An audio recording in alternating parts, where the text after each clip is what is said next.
Thank you, will do. Okay, so just a couple of things real quick. Matthew Davis, you'll see on your screen if you have a gallery. Wanted me to make sure to let you know we are taping it. We are also taking minutes. This is a Brown Act meeting, so Tammy Ackerman, which is one of the names you'll see on the list, will be taking the minutes for tonight. And I did see Daryl Halls, I think, on the call as well. So 2 of your staff are on the phone, and I think Aaron is on the phone as well. So I'll turn it over to you. Thank you. All right. Calling this meeting to order, the Solano City Council Coordinating Council special meeting. Today is January 28, 2001, and the time is 6:34 p.m. Let's go with roll call. So Tammy, if you'd go ahead and do roll call, please. You have to unmute.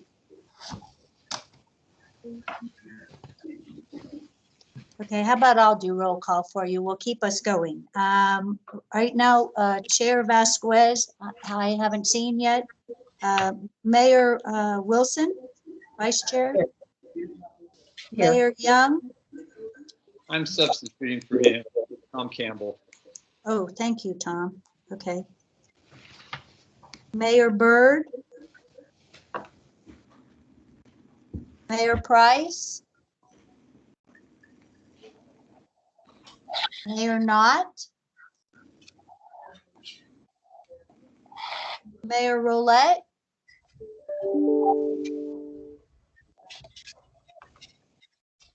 Mayor McConnell.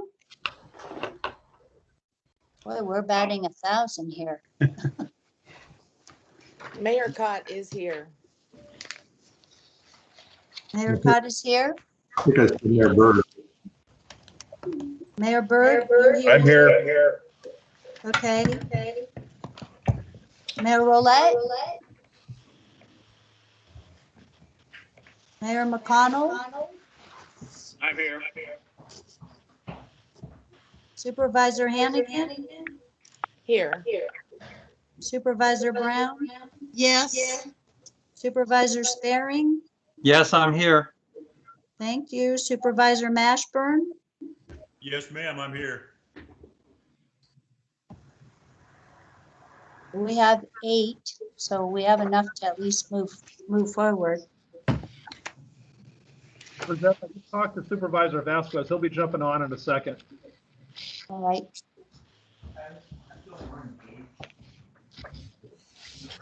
All right, so since we have a quorum, we'll continue to go, and then when Supervisor Vasquez jumps on, we'll let him take the reins. So now moving on to item number 2, approval of the agenda. Entertain a motion. Sparing will move. Mashburn will second.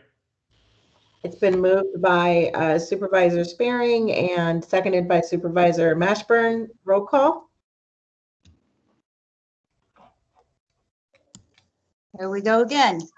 We're waiting on Supervisor Vasquez. Mayor Wilson. Aye. Mayor Young. Oh, that's, I take that back. Councilmember Campbell. Mayor Byrd. Aye. Mayor Price. Mayor Cott.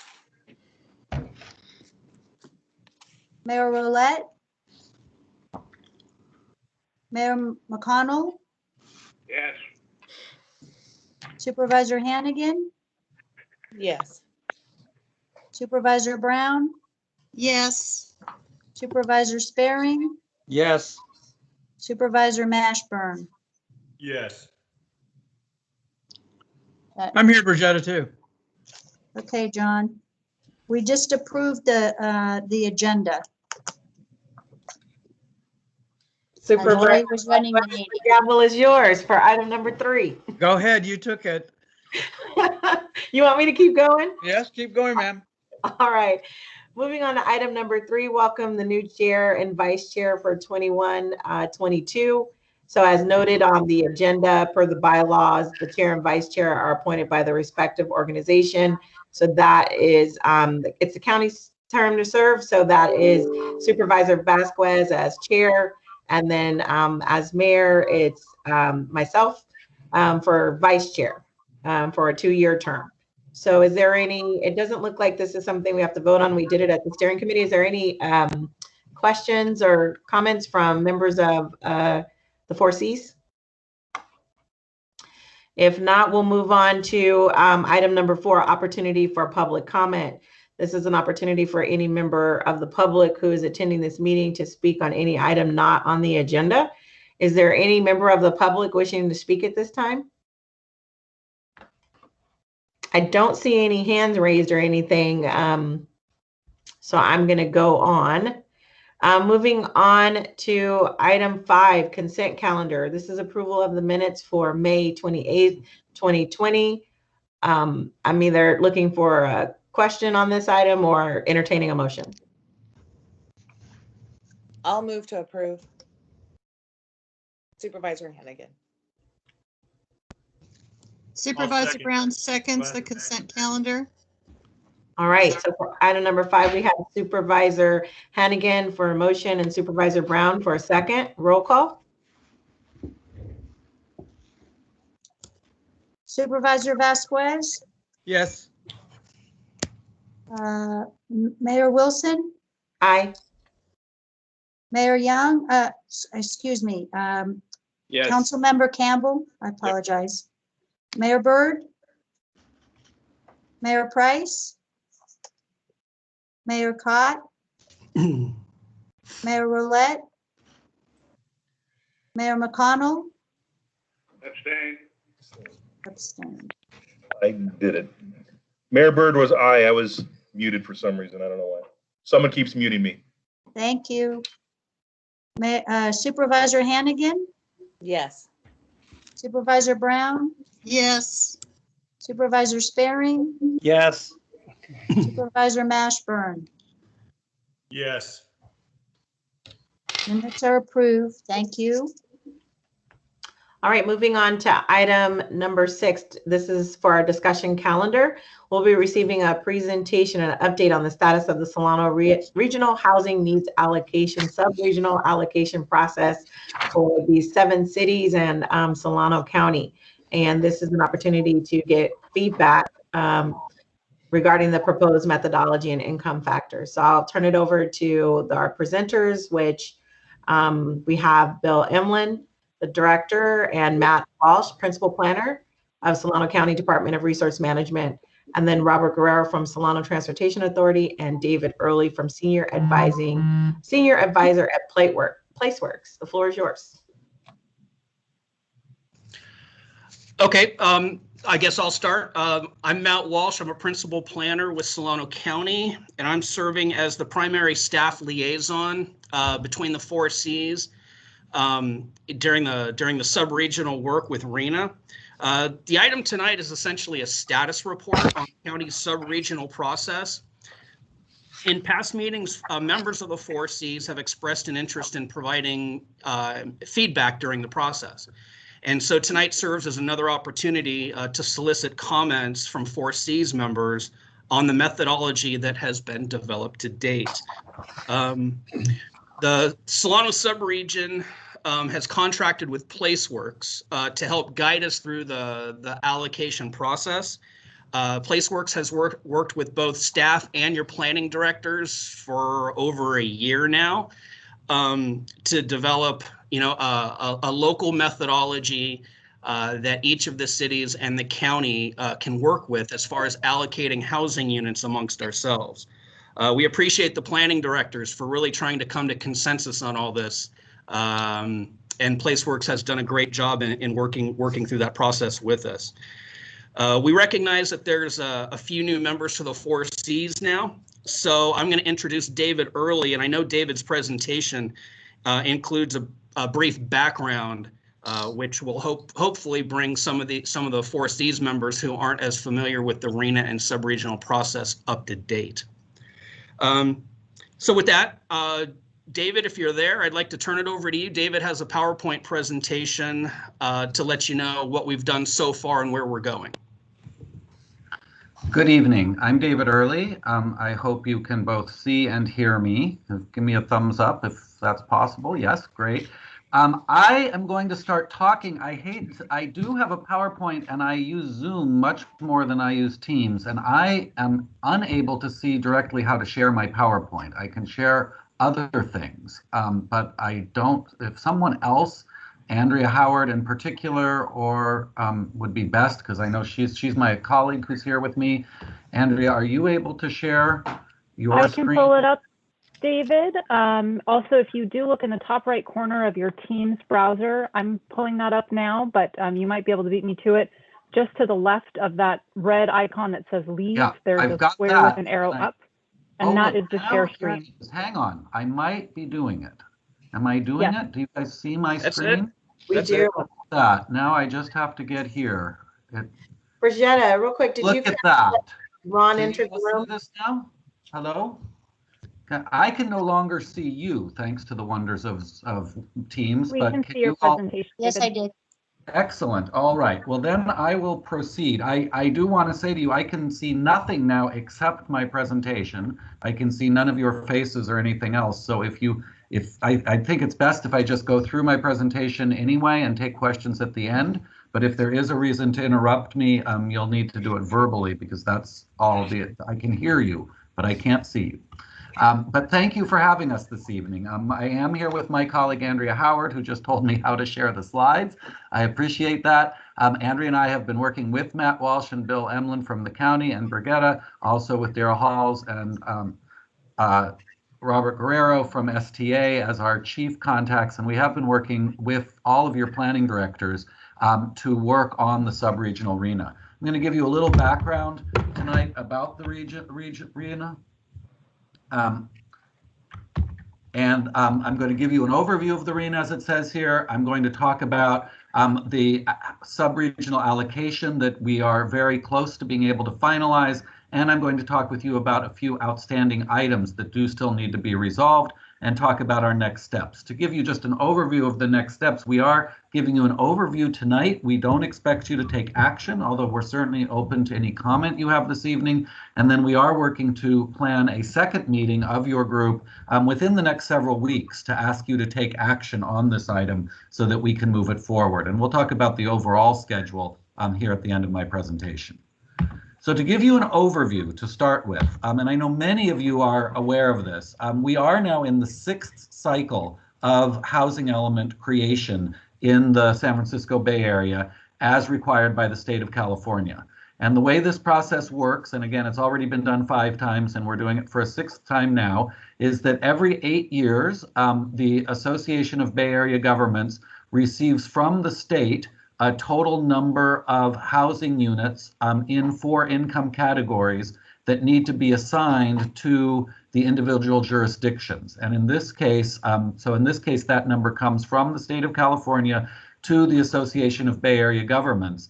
And as I said, it's a total number of new homes, and then that number is broken down into 4 income categories, which are very low income, moderate, and above moderate income. The regions then at ABAG is the entity whose job is to assign the numbers to the individual jurisdictions. In the San Francisco Bay Area, there are 100 cities and 9 counties, so 109 jurisdictions total. And then once those numbers are assigned, the local jurisdictions prepare their housing elements. Now, the law also has a little exception in it, which is why we're here this evening, which is that within a region that's made up by as more than 1 county, any individual county can decide to become what's called a subregion. And the Solano County jurisdictions did decide to form a subregion, and they, by virtue of having become a subregion, you now have received a draft allocation from ABAG for the county as a whole, meaning a jurisdiction that applies to unincorporated Solano County together with all the cities. And you get that total number, and then it's going to be up to you as a subregion to allocate those housing units among all the jurisdictions within Solano County. So the ABAG has already had a committee working on this. That's been called the Housing Methodology Committee. Supervisor Monica Brown, together with staff member Matt Walsh, attended all of those meetings, and they have now arrived at a draft jurisdiction for Solano County as a whole. You all are a subregion, and we're now implementing this subregional process to assign the numbers to the individual jurisdictions within the county. You all did this previously in the 5th cycle. You were also a subregion, and I also helped out with the process 8 years ago. And so for some of you, we are going through this again, and I know for many of you, it is a brand new process as well. As we do this subregional allocation, we are required to meet a total of 5 state-mandated objectives. And I'll be talking more about this even just today. Andrea and I had a talk with the staff at the State Department of Housing and Community Development, or HCD, about this. And the first thing they talked about again were these 5 objectives. These 5 objectives really are at the key of the process. They are, number 1, to increase the overall supply and affordability of housing within the state, to promote environmental justice through infill development and socioeconomic equity, protecting environmental and agricultural resources, encouraging efficient development patterns, and achieving GHG reduction targets. The number 3 is creating a jobs housing balance with a particular emphasis on low-wage jobs and affordable housing. Number 4, a very important one, is balancing affordability among jurisdictions, and that is trying to get more high-income units into lower-income areas and vice versa. And then finally, affirmatively furthering fair housing, which is promoting housing choice and fostering inclusive communities free from discrimination. So these are the objectives that our work for you and your work as a group and your planning directors, we have to be able to show how you are working to meet these objectives. There are also a total of 14 factors that we're required to consider in the process. And as we've been working with your planning directors, we've been sure to cover all of these 14 topics. Those that are shown in yellow are new for the 6th cycle under state law. The other 10 already existed in state law and were, for instance, used in the 5th cycle as well. I'm not going to read them all, but you can see that it's quite a comprehensive list of factors which largely echoed the objectives I just showed you. So here are the past allocations. In the 4th cycle, your county as a whole received 12,985 units. In the 5th cycle, the number was significantly lower at 6,977 units. And as I mentioned, you were a subregion at that time. As a subregion, your allocation came from ABAG in the first column you see on this chart, with a total of 6,977 units. As the subregional process went forward, there were actually relatively few changes made, but you can see that the city of Fairfield gave up 390 units, and Rio Vista, Sassoon City, and in the unincorporated county took those units for a total shift of 390 units with no effect on the other cities. So that's how the 5th cycle went. Now in the 6th cycle, remember in 4th cycle, almost 13,000, 5th cycle, almost 7,000.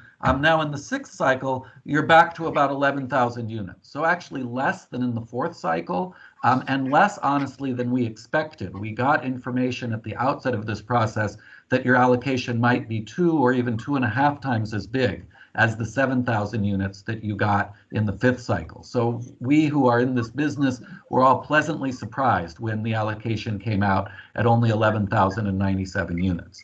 And this allocation has been made as a draft by ABAG and made assignments to the individual jurisdictions. And you can see them all listed here alphabetically, with Benicia having 814 at the top, all the way down to the unincorporated county with 917 units at the bottom.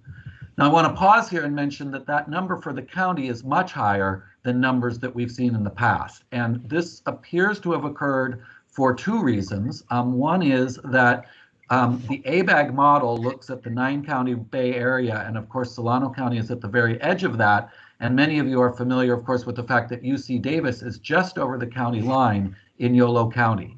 Apparently there are some ABAG projections that show UC Davis expanding and creating a lot of jobs that are technically within Solano County. And because those jobs would be within Solano County, they assign to the unincorporated county the need for a fair number of housing units. I think all of us recognize that to the extent those housing units would be built, they'd probably be built across the line in Yolo County in the city of Davis. but that's unfortunately not what ABAG's methodology has done.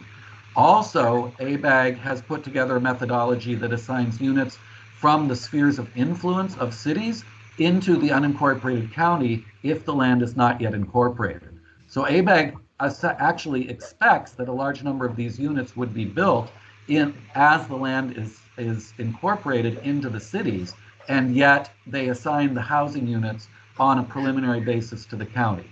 So that number is very high. The county, you all as a whole, not just the county as an entity, but as a county as a whole, you all have in the past agreed that you want to preserve the unincorporated county for agricultural uses. And so this relatively high number to the county is one that we've been trying to work to reassign so that at least some of those units go to the individual incorporated jurisdictions instead. So these numbers that you see here are applicable only if you were not a subregion. The total, 11,097, is a number that you have to meet, but you fortunately do have the flexibility to assign the numbers in whatever way you see fit. So that gives you some background about the process, and I'm now going to go on and talk about the recommendations that have already evolved through our meetings with the planning directors. And we have met with the planning directors quite extensively over the last year, and in 3 very productive meetings over the past 3 months that have allowed us to come up with some draft proposals that the planning directors are hoping that you will look at. It's a 2-pronged process. The first process is to assign that overall allocation, that is the 11,097 units, and I'll talk about 3 steps by which we do that. And then there is a second part of the process, which is the allocation of the units to each jurisdiction by income tier, the 4 income tiers that I talked about before. So let me start by talking about that overall allocation. That's a 3-step process. We first create a base allocation, which in this case is based on each jurisdiction's share of total households in the county as of 2019. We then assign factors that we're required to look at due to those factors that I showed you in the law. And then, if necessary, we make further manual adjustments as well based on policy decisions that you all might make. So I'm going to talk about each of those in turn, and then at the end I'll talk also about the allocation by income tier. So here is the step 1, the recommended base allocation. And you'll recall that ABAG, and I'm going to point with my cursor. Can you all see my pointing? Anybody talk, and can you see the pointing? Yes. Maybe not. Yes, no? Yes. No? Yes, good, Yes. thank you. So I'm pointing at this column. This, you'll recall, is the draft allocation that came from ABAG of 11,097 units. When we begin with our new base at using the percentage of household that each jurisdiction had in 2019, we get this set of numbers instead. And you can see that it's a somewhat different set of numbers, which, among other things, does reflect the fact that the unincorporated county has relatively fewer units than some of the cities. And so you get this set of allocations instead, which is, again, still totals to the 11,097 units. So that's our first step, is to arrive at that base allocation. Your planning directors looked at several alternatives for the base allocation and decided that this one was the most appropriate. From there, we have to assign a number of factors that we use to change or modify that base allocation. And we actually assembled data on all of the items you see here. A lot of this data was assembled by the Association of Bay Area Governments for the 9-county region. Supervisor Brown can attest to long meetings of looking all of this at this data, which was a great deal of information. And you can see that they look at a total of 5 different topics: affirmatively furthering fair housing, jobs and employment, environmental justice, and transportation, and then a few others on miscellaneous factors that include natural households, natural hazards, future household growth, and development capacity. We looked at all of these with your planning directors, and we came up with a total of 4 that seemed particularly appropriate to look at for Solano County, and which do look at all of the topics that are required. We look at child poverty status, which covers both affirmatively furthering fair housing and environmental justice. We look at future jobs for jobs and employment. We look at transit connectivity for transportation, and we also look at overall development capacity. And I'm going to go into a little more detail about those here. For affirmatively furthering fair housing, we're looking at the number of children living in poverty in each jurisdiction in the county. That's a measure of poverty overall. We look at children in poverty instead of overall population because it is strangely, some senior adults have very low incomes and can be found to be in poverty even though they have significant assets. By looking only at children, we get more of a sense of actual families who are not only having low incomes but also have low asset values. So that's why we use child poverty as opposed to poverty overall. That's our goal. That's our factor for affirmatively furthering fair housing.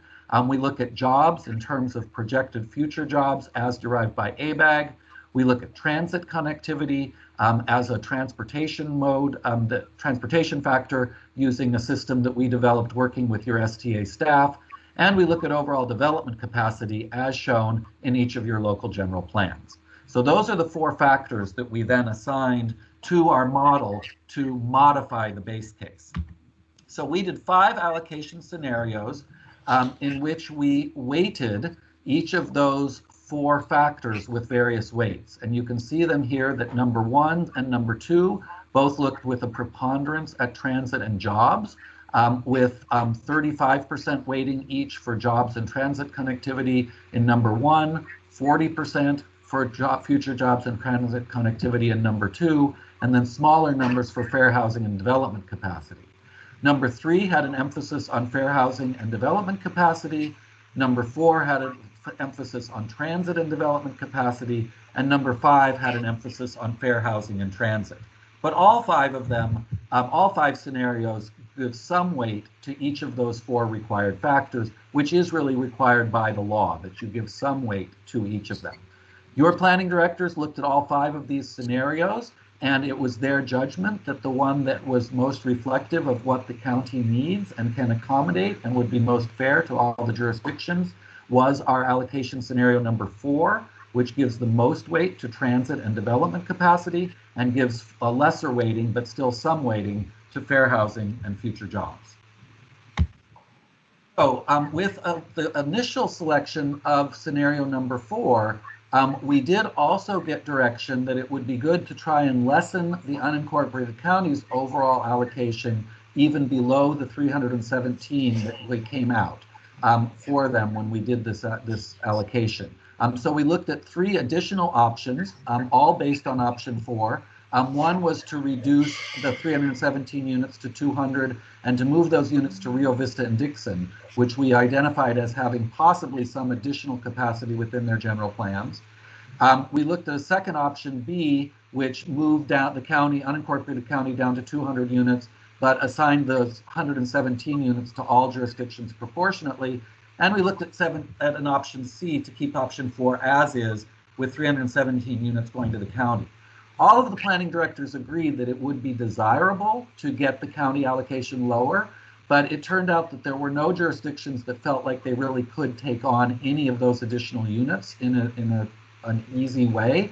And so the planning directors did decide to keep allocation scenario number 4 as it is, and in other words, to do option number 4C, just the basic allocation with the weighting that you see on this screen.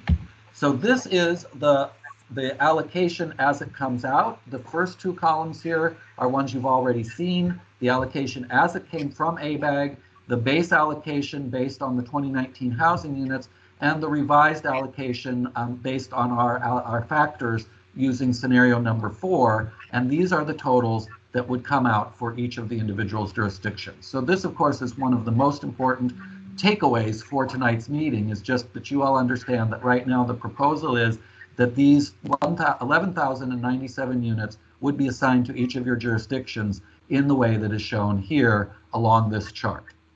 So that's our first of 2 very important outcomes for this process, and our first of our important recommendations to you meeting as the 4 Cs.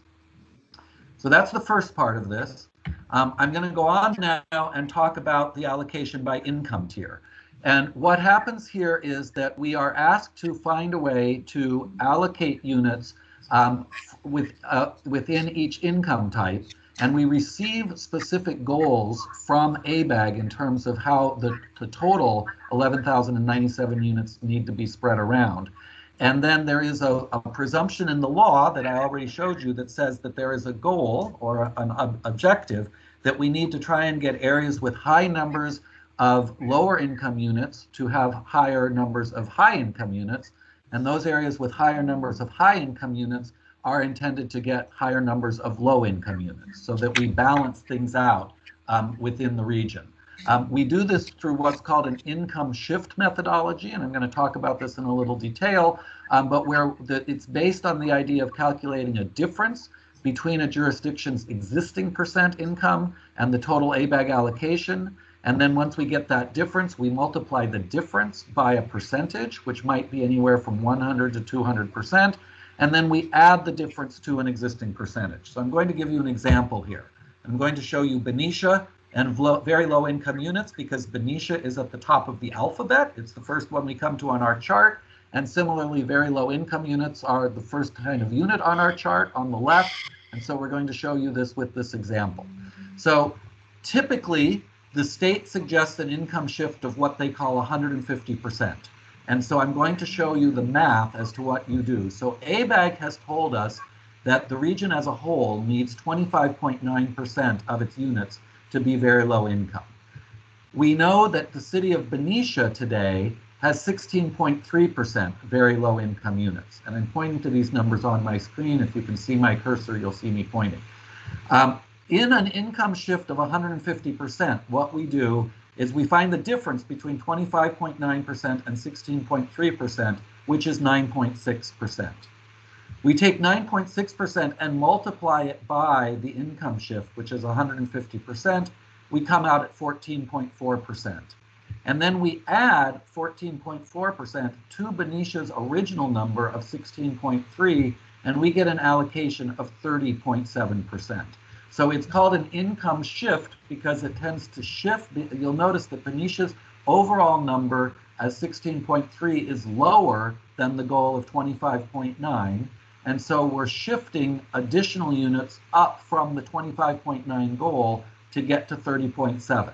And of course, the bigger this number, 150% might be, the bigger the income shift would be for a jurisdiction that's currently less than the goal. If the jurisdiction were above the goal, for instance, Benicia is at 52.8, which is greater than the goal of 42.8, Benicia would see a shift down so that it would get a lower number than the goal of 42.8. So that's how the income shift works. Now the income shift, if it is 100% income shift, that actually creates no shift whatsoever. So it's a little confusing because 100% means zero shift. And that's because you're calculating a difference. Again, we did the math here. We calculate a difference of 9.6%, but we multiply the 9.6 by 100%. And that comes out, of course, back to exactly 9.6. When we add the 16.3 and the 9.6 back together, we come back exactly to the 25.9%. So the 100% income shift gets the 25.9% to be exactly what the goal was from coming from ABAG to begin with, and that number applies to every jurisdiction within the county. For many of you, including me, that was probably more basic arithmetic than you've had to do in perhaps the last 20 years, and I apologize for that. But it is, I think, important that you all understand to some degree how this was done, and I hope that is a useful explanation.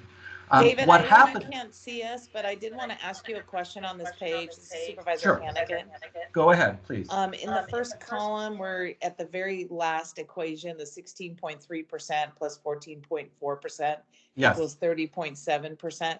Where is that allocation number go? Does that then go under the very low box for Benicia?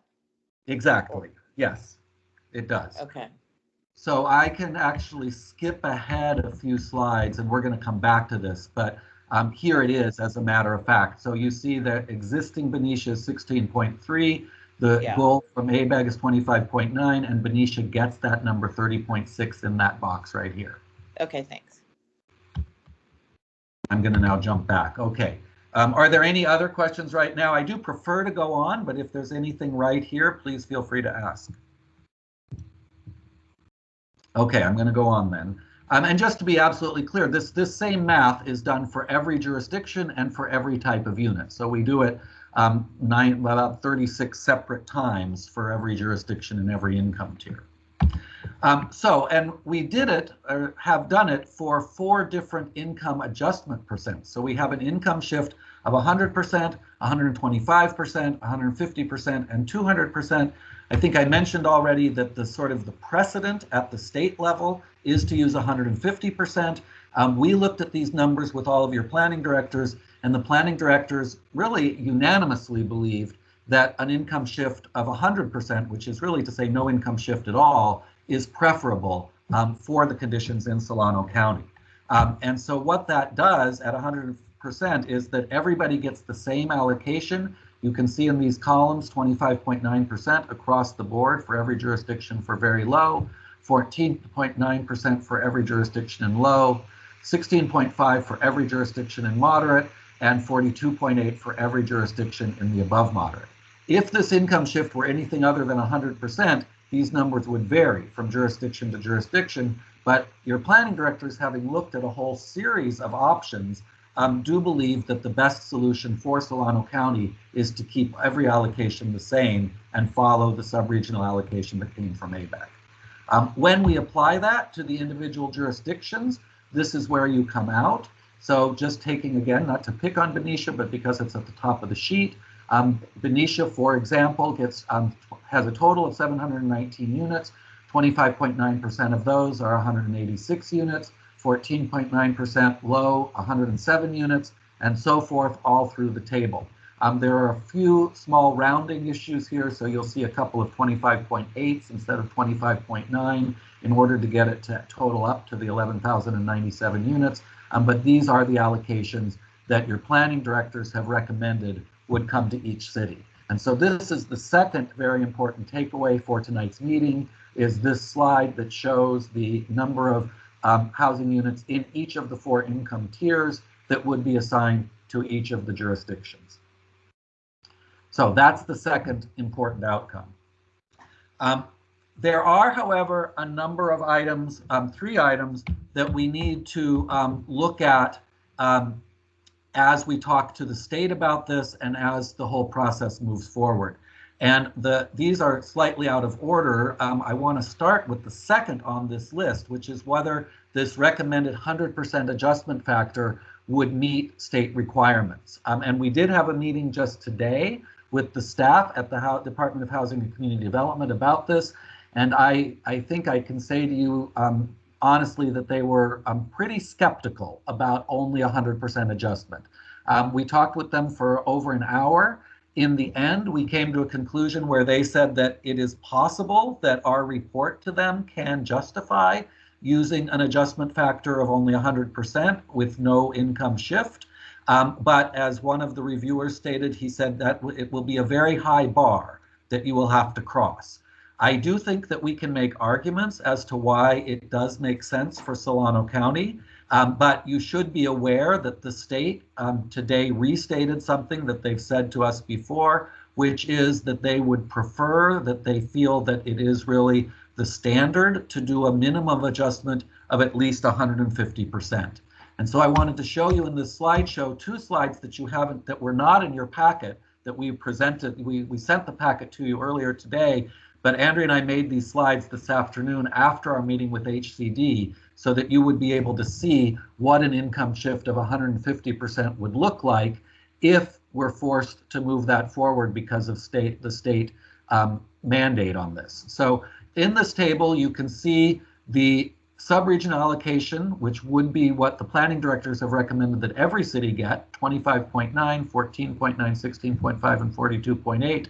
If we do 150% income shift, these are the percentages that every jurisdiction gets instead. So some that have relatively lower amounts of a certain type of housing get a higher allocation than the goal. So Benicia is the top of the list, alphabetically top of the list in that category for very low.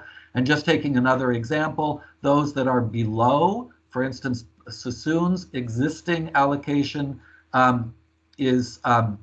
those that are above, and the only one is actually Vallejo. Vallejo is at 28.9%. Its allocation drops below the 25.9 to come down below the goal that ABEG has articulated. And that's true in both Rio Vista and Vallejo.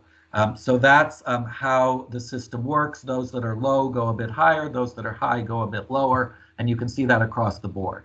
So again, if we are forced by state regulation to go to the 150% allocation, these are the total numbers that would come out for the individual jurisdictions. And we're showing you here a comparison of the 100% shift that was recommended by your planning directors, and then the 150% shift that may be required by the state of California.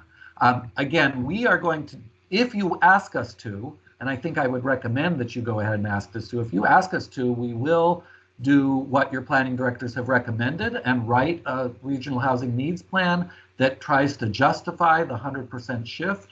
I think we may, at the very least, get to somewhere between 100 and 150%, but we wanted to make you aware that according to the state reviewers, what they are really looking for is this 150% shift. And that would, of course, be the case in all of the categories. So rather than having the numbers that you see in this 100% shift column, you would get the 150% shift numbers as well. And I do want to acknowledge again that both of these new slides, that they say new slide up in the upper right-hand corner, I know that those of you who reviewed the packet in advance, you haven't gotten to see those until tonight, and so I'm happy to answer any questions you might have about them as well. But before I do that, let me just wrap up with two more items, and then the next step slide as well. So there is the 100% adjustment factor. We do have to consider that. We do also have to talk with HCD about the rebuilding of units destroyed by fire.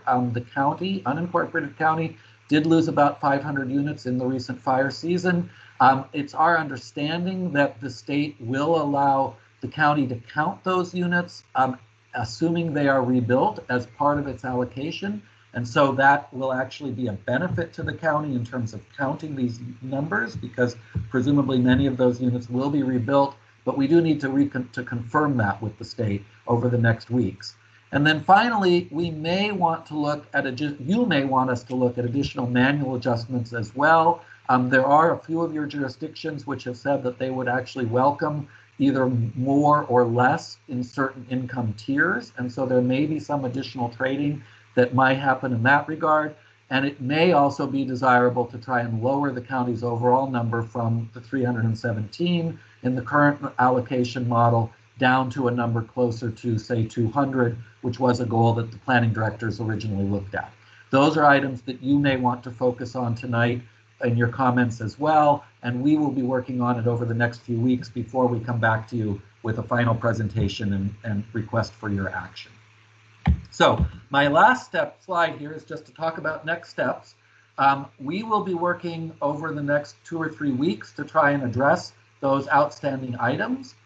We do have a meeting scheduled, or we're hoping to schedule a meeting, it's not scheduled yet, with your body again for you to take a public hearing and action on the methodology. Tonight is not a public hearing, but you are required to have a public hearing in the future. And once you do take action, shortly thereafter, we will begin the 60-day review period with HCD.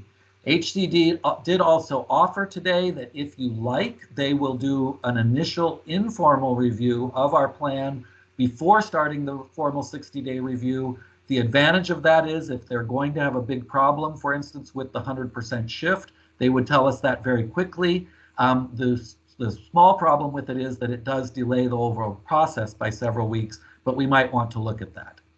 Once we have submitted this to HCD, they do have 60 days to do a formal review. That would put us sometime in April for you to have a final adoption hearing and to formally release your draft housing needs plan.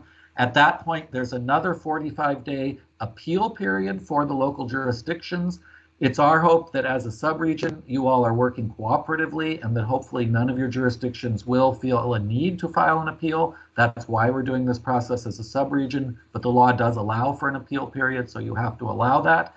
And then when those 45 days are up, it will be up to you to have one more meeting to adopt the final regional housing needs plan. The absolute deadline to do that is legally actually not till January of 2022. But housing elements are due in January of 2023, and we'd like to leave 18 months for your member jurisdictions to create their housing elements. So our goal is that you take action on the final RHNP in June, and that then leaves about 18 months through January of 2023 for the housing elements to be created. And that concludes my presentation. I'm going to stop sharing my screen if I can figure out how to do that. I think that I've done that now. And I will turn it back to the chair, Mayor Wilson, to facilitate any questions and answers as well as comments. And I, of course, am available to take any questions that any of your members may have.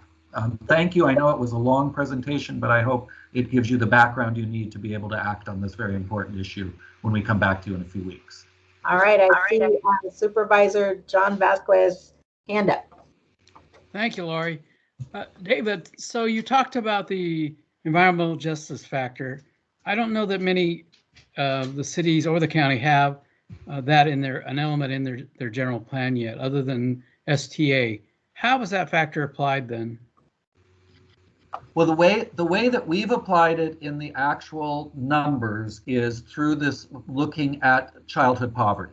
And just to give you the background there, childhood poverty, we believe, is a proxy, and we've done pretty extensive look at this. We really know it's a proxy for overall economic opportunity within the community. So the lower the childhood poverty, the greater the overall opportunity, and vice versa. So what we do then is we to the extent that we want to make that one of our factors, and we are required to, at least to some degree, to consider it, we have a factor that says if a community has a high percentage of children living in poverty, it gets relatively fewer units. So that, and if a community has a low percentage of children living in poverty, we assume that it has higher economic opportunity and it gets a higher number of units. So the higher that factor is weighted within our model, the more that factor ends up moving units to the communities that have the highest degree of economic opportunity. I guess I'm not sure what assumptions you used in order to come up with that formula. I do think I just explained that, but what kind of assumptions are you asking about? Well, I mean, just using childhood poverty. I mean, under SB 1000, it takes in more factors than that. Right. So you're absolutely right. And so in that sense, childhood poverty is a proxy for that whole host of issues. There are some factors out there, some data out there that attempt to amalgamate all of those factors together that are considered in SB 1000. So they do look at food availability, food deserts, access to health, access to education, and so forth. We looked at all of those quite extensively for Solano County, and we found that they actually tended to paint a less, what felt to all the reviewers like actually a less accurate picture for the individual communities within Solano County than did this one single factor. So you're absolutely right that there are amalgamated pieces of data available in the marketplace, so to speak, but we found looking at those in detail that they didn't actually meet our needs for the factor as much as this single factor did. So when you say we, who was we? We were really the planning directors. So we as PlaceWorks did that analysis. We presented 3 or 4 different factors regarding environmental justice and economic opportunity to the planning directors. The planning directors looked at those. That happened last spring in about April and May. And the planning directors came to the conclusion that childhood poverty was a better measure. So is there any way we can get some of that information? Because I feel a little behind the curve not seeing that as a policymaker. Yeah.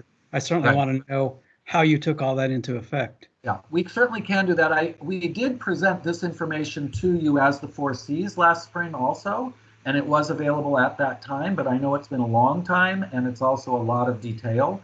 So I think, Andrea, I don't know that we need to comment further on this now, but Andrea, we could definitely send the comparison of that data, particularly there's data, Supervisor Vasquez, that we looked at in quite a bit of detail that's compiled by the State Treasurer's Office. It's called the TCAC data, and we can send you a comparison of how the cities, the jurisdictions, the cities and the unincorporated county rank in the childhood poverty data versus the TCAC data. David, if I could just add, this may help to clarify. Supervisor Vasquez, you mentioned the environmental justice.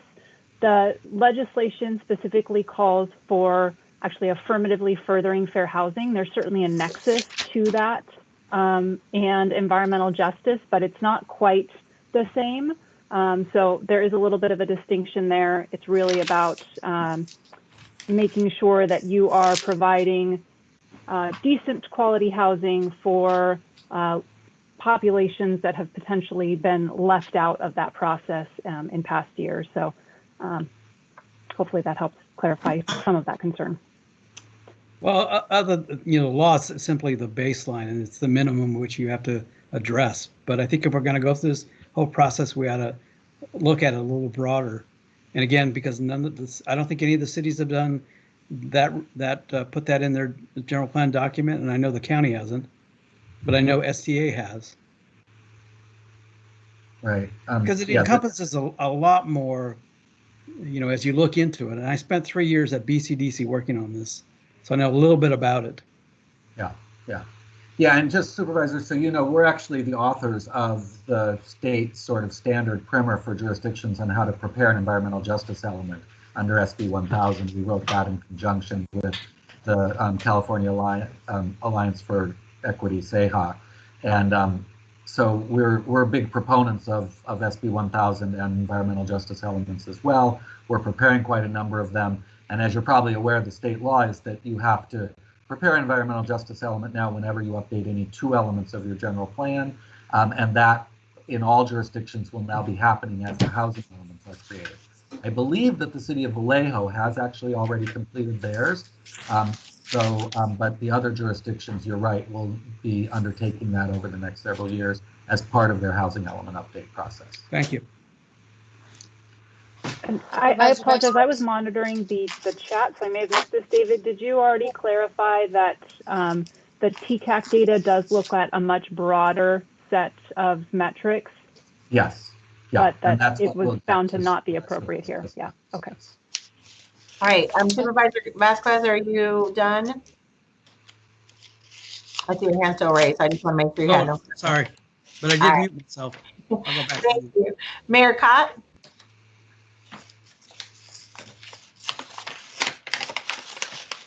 Mayor Cott, you're muted if you're talking.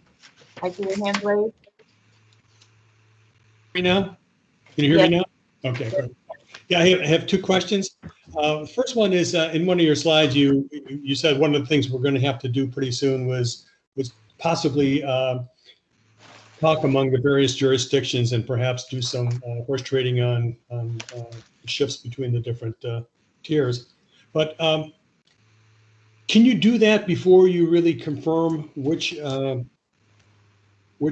income offset you're going to use? I mean, doesn't if we start talking about shifting, city between city, and we're using 100%, and then the state says, well, no, you got to use 150%. I mean, it just kind of seems like it's a waste of time to do that until you really know what shift you're going to use. Does that make sense? Yeah, I totally understand your question. Let me start by clarifying you don't have to do any further horse trading, but you might want to, and I'm just using the term I think you used. If you wanted to trade additional allocations from the numbers recommended by the planning directors, you could do that, but you don't have to. And your question, I think, is if you want to do that, is it wise to do it now before we have a quote unquote a ruling formally from HCD about the 100% shift versus the 150%? My advice to you would be to actually go ahead and do it now. And the reason is that we at PlaceWorks have to put together on your behalf a very detailed report called the Regional Housing Needs Plan that then will be given this formal review over 60 days by the state. And once they've reviewed that, it will be even more difficult to do further trading. So I think what you need to do is either accept the state's desire to have you do 150% as the shift, or direct us to try as best we can, and I do think we might be successful, to try as best we can to get them to accept the 100% through our report, and then whether you decide to do 150% or 100% now, to do whatever additional modifications you want also.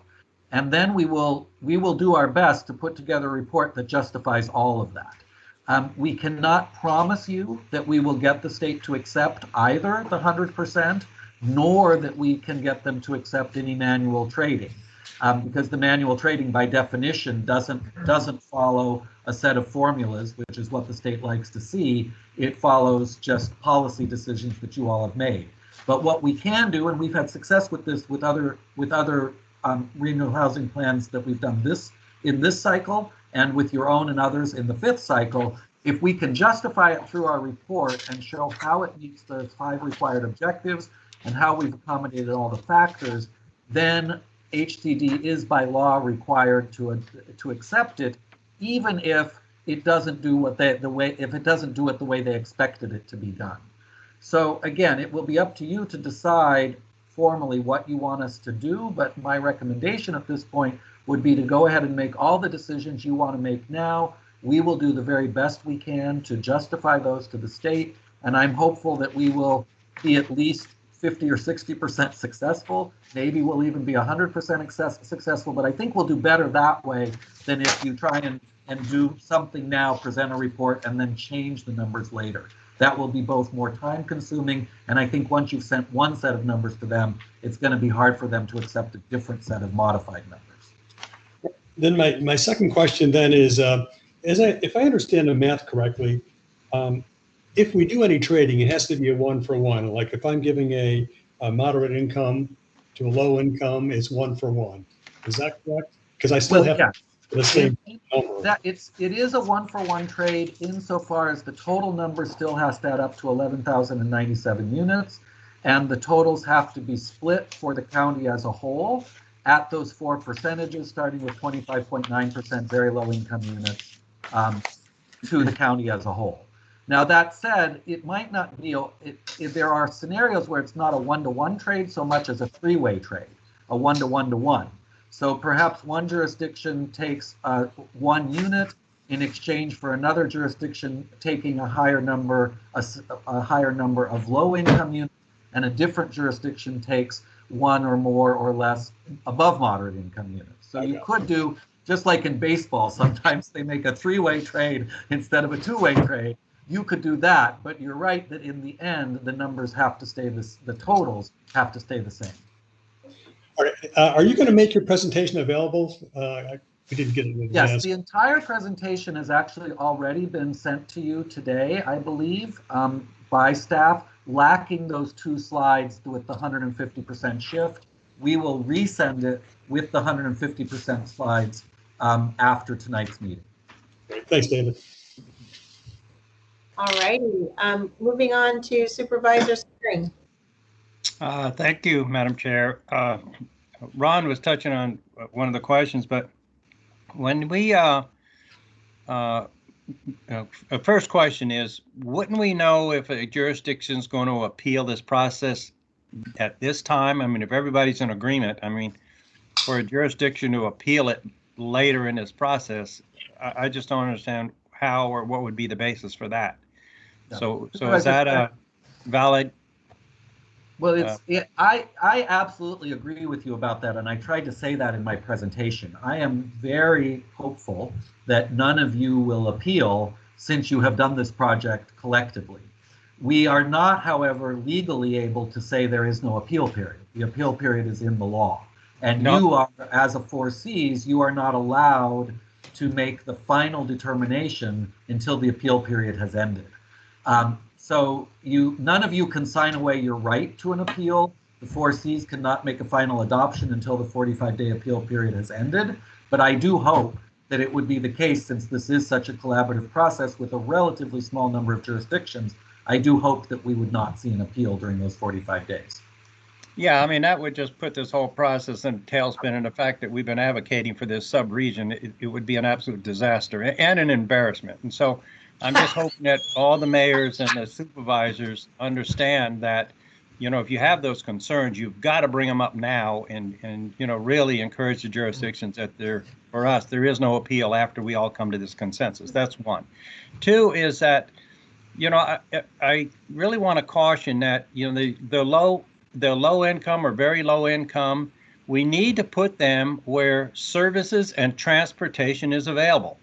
You know, when you look at who's riding transit right now, it's these transit dependent, low income, and you know, to put them out in the incorporated, put them way out in Rio Vista and stuff doesn't make any sense. And so I think we have an obligation to see that we try and build those houses where those citizens have an opportunity to advance and you know, be able to, you know, develop economic prosperity. And so, you know, I hope the planning directors are giving that some consideration, because it's going to be a real disservice. When you look at all the work we've put into that Plan Bay area, you know, 2050, we are trying to put low income and very low income to where they have access to all these services. And it's really important for them to be able to advance and enjoy a lot of the very basic things that all of us take for granted. And so I really hope that the planning directors in the cities are looking at it. So if you're going to do some swapping, don't put low or very low income out to where they have none of these services. And so I just really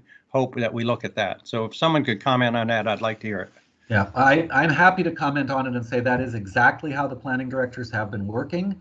That's looking at the numbers. That's why the planning directors chose the 100% instead of the 150%, because in fact, the way that this particular county's numbers work out, the higher that shift factor, the more you start pushing the lower income units out to the more outlying areas. There are a few exceptions to that, but as a general rule, the higher income shift tends to put the units, the lower income units, in the more outlying areas. And for exactly that reason, your planning directors did recommend the 100% shift, which is the lowest possible, and they also recommended possibly some additional manual adjustments to do even more of that, where some of those affordable units, that lower income units that might have gone to the unincorporated county, would go to some of the more centrally located cities instead.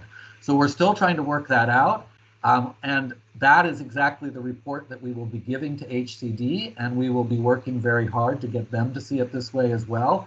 And it would really be a shame if it turns out that, excuse me, if HCD in its wisdom says that they really have to enforce this 150% rule.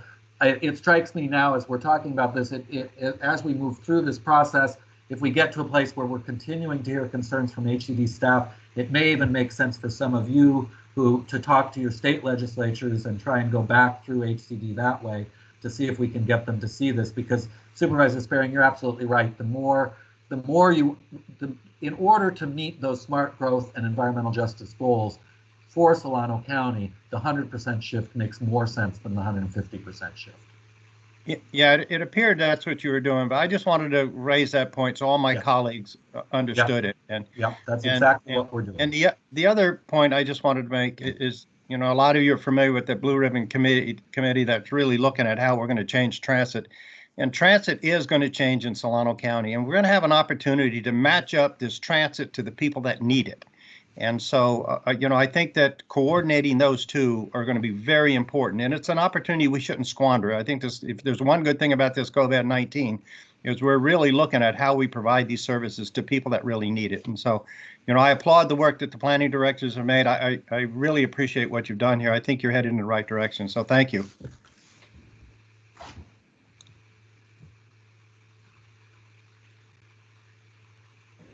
I don't see any other hands raised. Is there anybody else who'd like to speak on this item?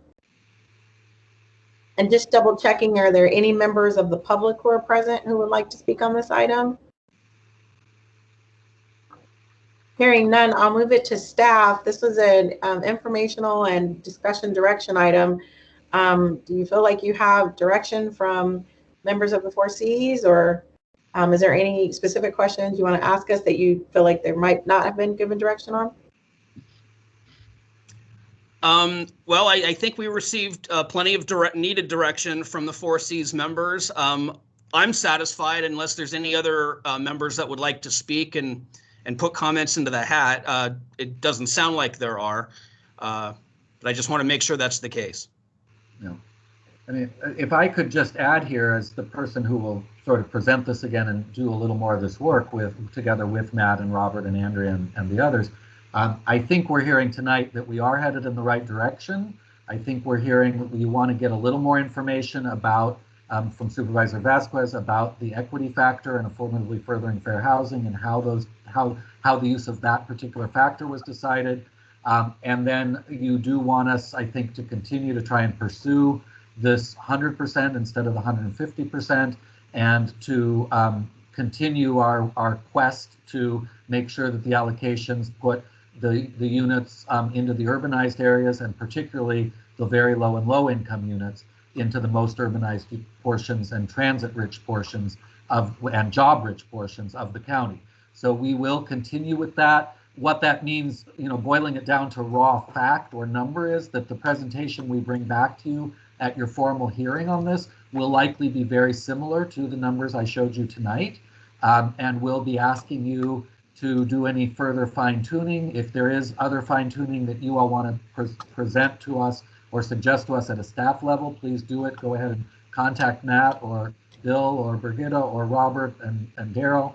Let us know what those issues would be. We'll try and include those as well. And I think then you'll see a presentation with pretty similar numbers to what you saw tonight that we'll be asking you to act on at your next meeting. Okay. And I don't see anybody adding into what you just said. So, and members, there's no members of the public raising their hand, so we'll move on from this particular item. And now we're on item number 7, which is an informational item about the 4 Cs. So I'll turn it over to staff for that. Is that you, Brigitte, who's going to give that? Well, I can. What we provided, typically on an informational item on your agenda, we do not spend a great deal of time discussing what we've provided. We provided as information in the packet, and ask that if there are any questions, where staff is prepared to respond to them. And so what we've done for the benefit of those of you who are newer to the 4 Cs is gave you some background as to how we came about and what we do. Today was a kind of a crash course on the one piece that the 4 Cs has been dealing with, as you heard from David, which is the sub-region. We function in the 4 Cs similar to what a COG would be in other counties. We don't have a council of governments. The 7 mayors and the 5 board members make up that function for these kinds of exercises. And so there may be others in the future that we bring to you, but that is the extent of it. So I'm happy to answer any questions. I can't tell you I've been here. Unfortunately, I have been here since '91. So I have seen various iterations of the 4 Cs. And I believe that as a group, you guys work really well together on some tough subjects. Sounds good. So I'll turn it over to the members just to see if there's any hand raised. Was there specific questions on the materials that you received in your agenda packet? And of course, I'm sure staff is available outside of this meeting. If you do have stuff that you don't want to talk about necessarily at the meeting, you can ask. I do not see any hands on that item. Oh, I do. Supervisor Vasquez. Oh, not on that. I just wanted to talk about the calendar that was laid out for us. Is that something we want to take into consideration tonight? It's on the next one. I mean, it's the second agenda item. I was going to bring it up and see if. All right, go ahead. I'm sorry, Laura, go ahead. No problem. So the next portion is announcements. At agenda item number 8, announcements. Just confirming are there any from any members of the team or staff? There are no announcements from staff. And I don't see any hand raised. So we will now move to item number 9, and that's the approval of the 4 Cs meeting schedule 2021. So it is presented here, and I'll turn it over to Supervisor Vasquez if he wanted to make a comment. If not, I'll go to a hand raised. Supervisor Vasquez, did you want to say anything on this? Yes, I'm not sure because I don't have that slide up right now that indicated the dates that we needed to meet to finish this process. So would those be the calendar dates? I think they're different than what's being proposed. So I have on here Thursday, they're all Thursdays, but February 25th, April 20th, and August 19th. Now I know February, oh, go ahead. April 20th is a Tuesday. No. So April 22nd, which is Earth Day. And I think we need to do it on Thursdays, do we not? Isn't that our Pretty normal? much. Yeah. So February 25th, April 22nd, August 19th. would be the days. But So there was I'll- a June, there was a June date in the presentation. But we didn't, that was, but we don't need, we won't know what date that is, right? No, but I mean, the month at least. I can chime in on here, John. Go ahead. Yeah, we are looking at likely the final methodology being approved in and around the June timeframe. So I don't know if that's something where we could call a special meeting at that time. I would put that into Bergetta's hands. Yeah, I thought we discussed at the steering committee that to call that out when we knew when that exactly was versus trying to add it as the schedule. But we can note it, Bergetta. Can we just note that there's a June meeting as a part of this, of approving this, but with no known date yet? We can issue, yes, you have 4 meetings typically a year. The 4 that we have, we're going to work towards. We can note in your approved schedule that there will be a meeting in June, and that in April, we'll have to have you actually set that date, because that'll be a requirement tied to the RHNA process. Okay. All right. I'm going to go to questions, and then we can figure out what the motion is. Supervisor Sparing? And mine will be on, I want to just ask a question at the end, Madam Chair. Okay. Was there anybody had a question about specifically those dates? So we're having Thursday, February 25th, Thursday, April 22nd, Thursday, August 19th, and noting that we will have to have a meeting in the June, but that date is not yet known and will be announced at the April 20th meeting. Does anybody have a question specifically related to that? Okay. Supervisor Sparing, did you want to ask your question before we did the motion, or you want to do the motion and ask your question? No, go do the motion. My question has nothing to do with this issue. So okay, go ahead. All right. So with that, I'll entertain a motion for item number 9, approving those dates. This is Ron Cott. I move to reapprove. All right. Is there a second? Supervisor Hannigan, I second. All right. So we have a motion on the floor from Mayor Cott and a second by Supervisor Hannigan. Roll call. Okay, so I want to note those would be at 6:30. They would not be after the water agency meeting based on the dates we've set. So we'll work with you on a location. In February will probably be a virtual meeting. Unless we can find a place that we can sit far enough apart. So with that, I'm going to go ahead and do roll call. Supervisor Vasquez. Yes. Mayor Wilson. Aye. Council Member Campbell. Yes. Mayor Byrd. Aye. Mayor Price. Mayor Cott. Yes. Mayor Rolette. Aye. Thank you. Mayor McConnell. Yes. Supervisor Hannigan. Yes. Supervisor Brown. Yes. Supervisor Sparing. Yes. Supervisor Mashburn.